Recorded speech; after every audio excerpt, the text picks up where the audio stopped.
You know, you may not, that I'm an admirer of Nietzsche. Nietzsche was a devastating critic of, I would say, dogmatic Christianity.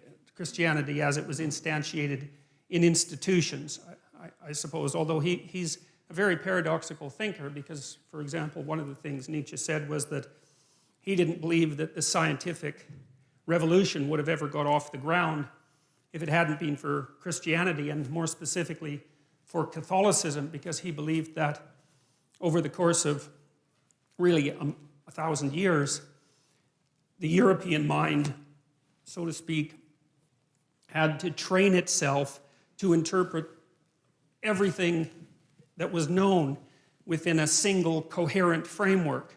Coherent if you accept the initial axioms. A single coherent framework. And so Nietzsche believed that that Catholicization of the phenomena of life and of history produced the kind of mind that was then capable of transcending its dogmatic foundations and then concentrating on something else, which in this particular case happened to be the natural world.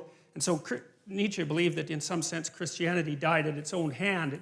It had spent a very long period of time trying to attune people to the necessity of the truth, you know, absent the corruption and all of that that's always part of any human endeavor. And then the truth, the spirit of the truth that was developed by Christianity turned on the roots of Christianity, and everyone woke up and said something like, or thought something like, well, how is it that we came to believe any of this? It's like waking up one day and noting that you really don't know why you put a Christmas tree up, but you've been doing it for a long time, and that's what people do. And you know, there are reasons that Christmas trees came about, but